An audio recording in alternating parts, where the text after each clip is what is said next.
Oi pessoal, meu nome é Aleph, eu estou aqui para dizer para você que se você tem interesse em música latino-americana e gostaria de conhecer uma peça que une tanto música erudita quanto cultura ameríndia, você não pode perder esse vídeo. Senda Aimara, relato de experiência performática em uma obra de Rufo Herrera. Autores, Aleph Caetano Silva e Juliano Coura. Senda Aimara é uma peça para flauta e violão composta em 2011 pelo bandoneonista, educador e compositor Rufo Herrera. Rufo nasceu em Córdoba, Argentina, no ano de 1933 e é radicado no Brasil desde 1963. Um de seus principais legados como compositor é o resgate e preservação da cultura ancestral da América Latina, assim como da música popular latino-americana. Em Senda Aimara, é clara a influência que Rufo sofre da cultura dos povos nativos da América do Sul, reforçando o forte traço decolonial do compositor. Rufo escreve essa peça em homenagem ao povo aimara, um ato saudosista para relembrar os tempos em que esteve em contato direto com eles. Os aimaras são um grupo indígena que está instalado na região dos Andes e Altiplano da América do Sul. Seus antepassados viveram na região por muitos séculos antes de ficarem sob o jugo dos Incas e depois dos espanhóis no século XVI com a colonização.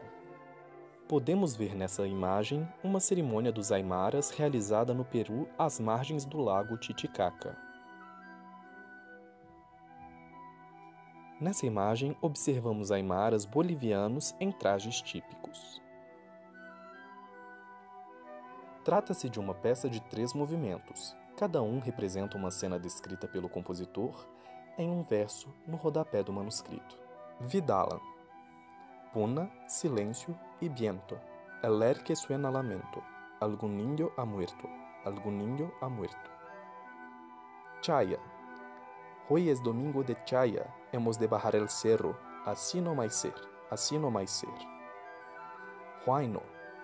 En el valle han de bailar y chupar hasta cair de machaditos. Así no mais ser. O primeiro movimento chama-se Vidala. De caráter soturno, retrata uma cerimônia fúnebre dos índios aimaras, um lamento à morte de algum índio. O segundo movimento, Chaya, de caráter altivo, retrata a preparação dos índios para a festa que ocorrerá no terceiro movimento. O terceiro movimento, Huayno, com seu caráter dançante, busca relatar a alegria e a bebedeira presentes nas festividades. Agora, vamos apreciar o duo mineiro formado pelo flautista Aleph Caetano e o violonista Juliano Coura, executando cada um dos movimentos e tecendo comentários a respeito da peça, do texto contido nela e justificando suas escolhas interpretativas.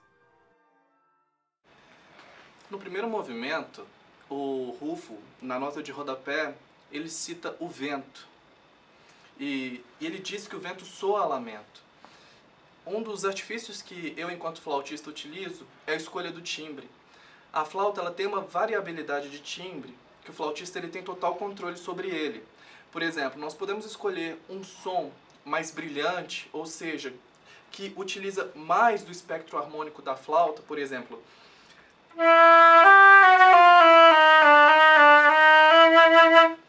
Que é um som mais metálico, talvez, e nós também temos um som que omite o espectro harmônico, né? Ele não está mais intenso, como nesse último som que eu toquei, e nós escutamos mais a fundamental, que soa um timbre mais doce.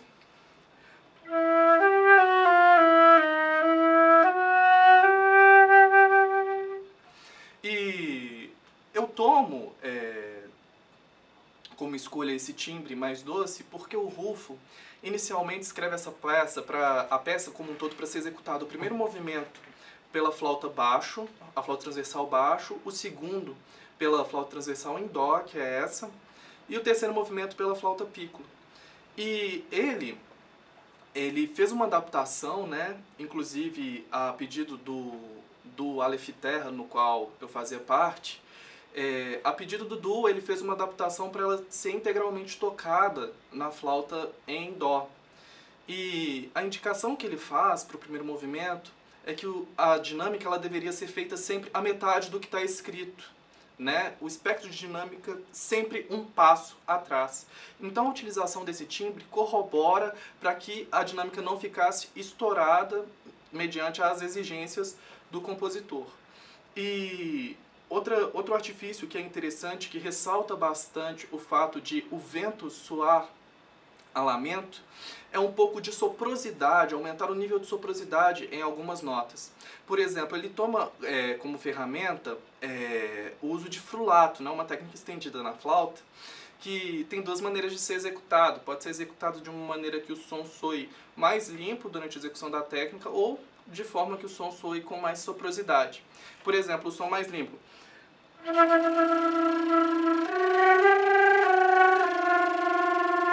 E com mais soprosidade.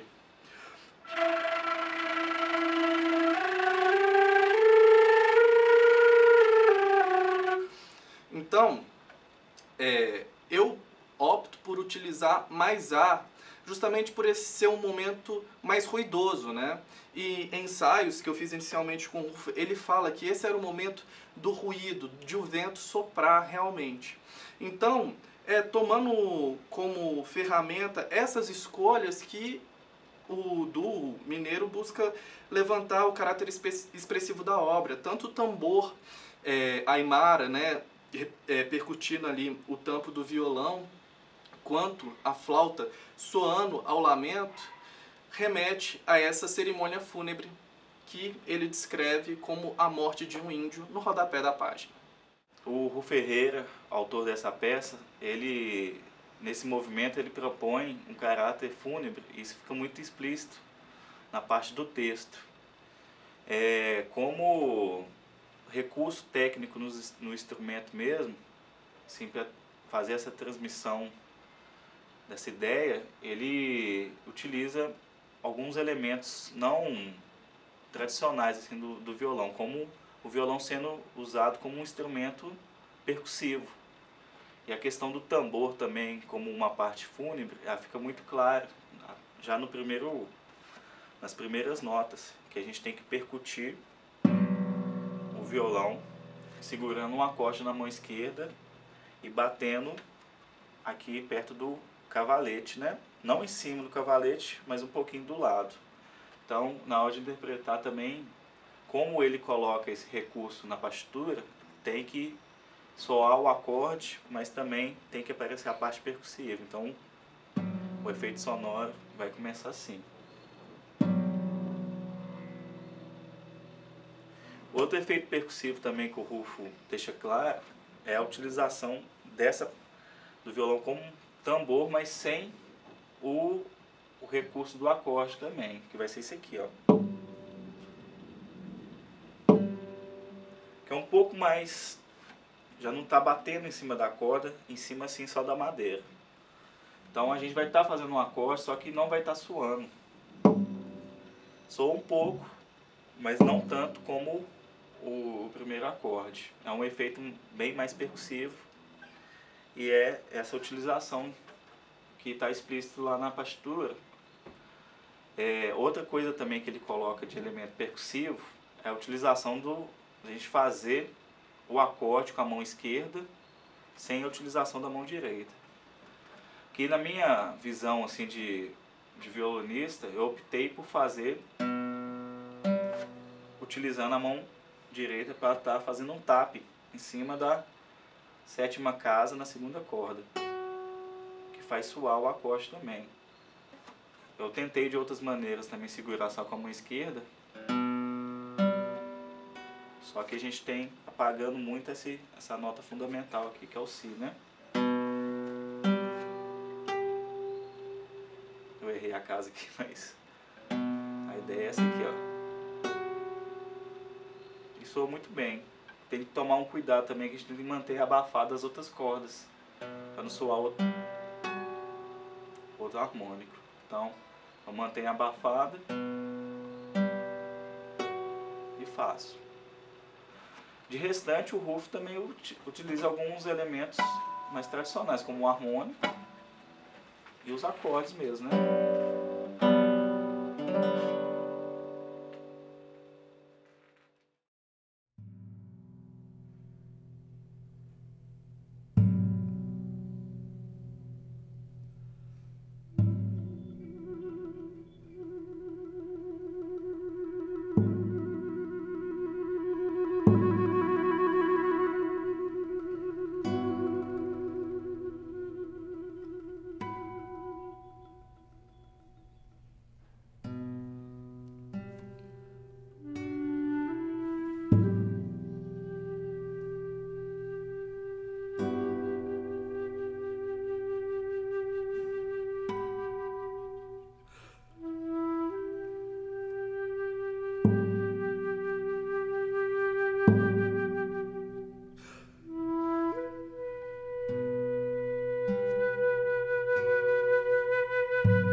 No segundo movimento, Chaya, diferentemente do primeiro movimento Vidala, a atmosfera é outra, é uma atmosfera de preparação para uma festa, né?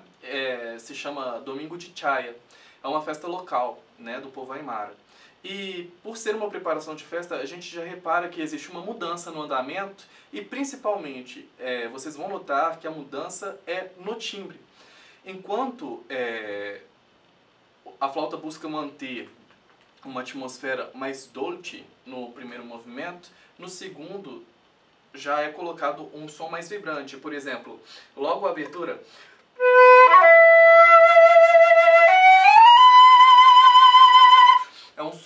vibrante, é chamando, convidando mesmo para essa preparação, para esse ritual, né? E eu chamo de preparação principalmente pelo fato de no terceiro movimento que vocês vão ver, é que vai ser o movimento da festa. Então, basicamente, na flauta, a gente começa a fazer o uso desse som mais vibrante, muito mordente, né, que é uma coisa muito típica, né, dos flautistas, né, aimara, né, do pessoal que toca flauta na tribo. Nesse segundo movimento, o Rufo traz um elemento novo para a peça. Ele vai fazer uma referência ao charango, que é um instrumento popular na cultura aimara. No caso, o violão acompanha a flauta na abertura, né, desse movimento, fazendo no caso eu escolhi um trêmulo muito comum no flamenco, que é um trêmulo que usa o ataque para baixo e o ataque para cima no violão. Por que eu escolhi esse trêmulo? Porque o charango mesmo não existe isso. O pessoal faz assim. Só que a afinação do charango ela é diferente do violão. As cordas mais graves ficam no meio, as mais agudas ficam na ponta. Então dá uma misturada boa nas notas, não fica uma coisa como o violão vai e sobe. Esse movimento que a gente faz do trêmulo, vou chamar assim, das 4 cordas, ele deixa o som mais misturado. Então a gente tem isso, o charango, que é a técnica, e no violão eu optei por ser mais assim, porque eu achei que tem um resultado mais satisfatório. Depois você vai ver que o violão também volta à ideia da percussão junto com o bloco de acordes, né? Voltando àquela coisa também, sempre percutindo a minha escolha perto do cavalete, por soar mais parecido, né? Tem uma questão também, que é até um pouco que eu peguei na minha pouca prática que eu tenho no pandeiro, né? Se a gente deixar o movimento do dedão muito travado, o som também ressoa pouco. Então a gente tem que deixar a mão mais livre, como se fosse percutir um tambor, um pandeiro no caso. Senão vai ficar muito duro o movimento. E o Rufo também depois fecha a peça fazendo com a volta desse trêmulo de 4 cordas.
Se chama Huayno, e ele tem em si um padrão rítmico muito conhecido na América Latina, principalmente por países que têm ascendência inca, também chamado de carnavalita em algumas outras regiões. O padrão rítmico que é básico nele é esse: ta, tacatá, tacatá, tacatá, e a gente vê ele logo na flauta e no violão no início da peça, quando a gente toca.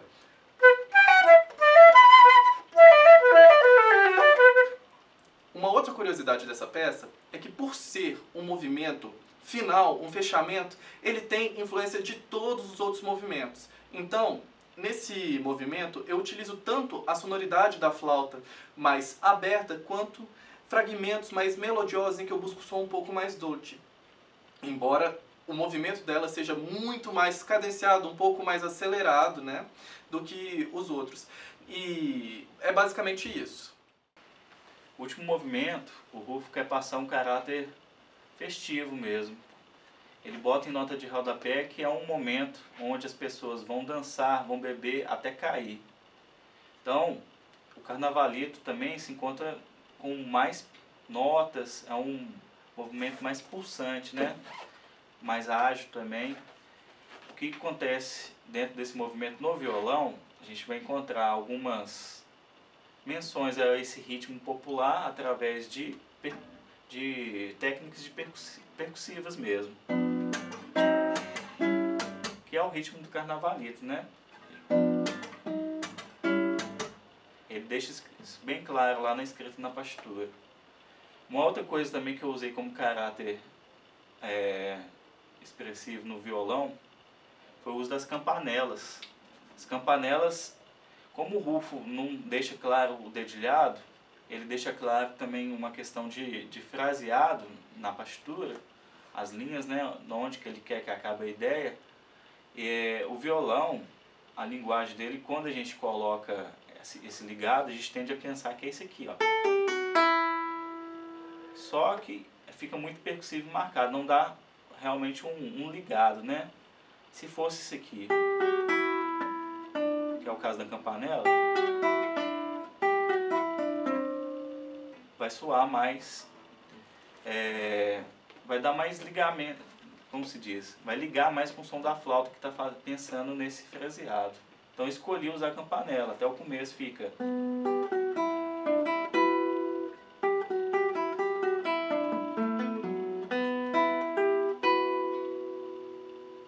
E por último mesmo, como ele citou lá na nota de rodapé, que é um baile, as pessoas vão beber até cair, a gente acaba numa percussão, né?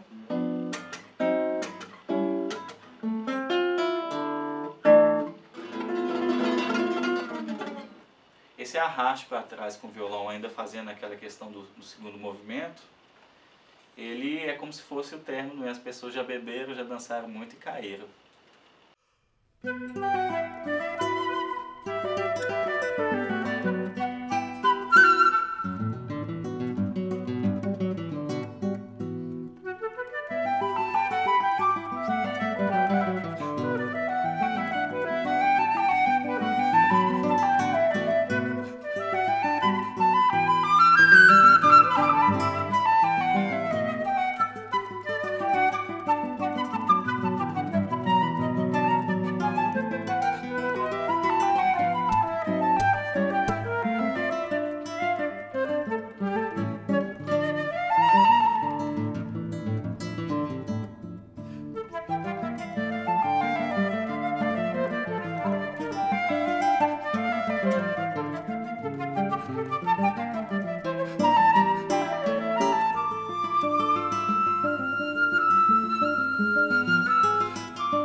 Eu espero que vocês tenham gostado.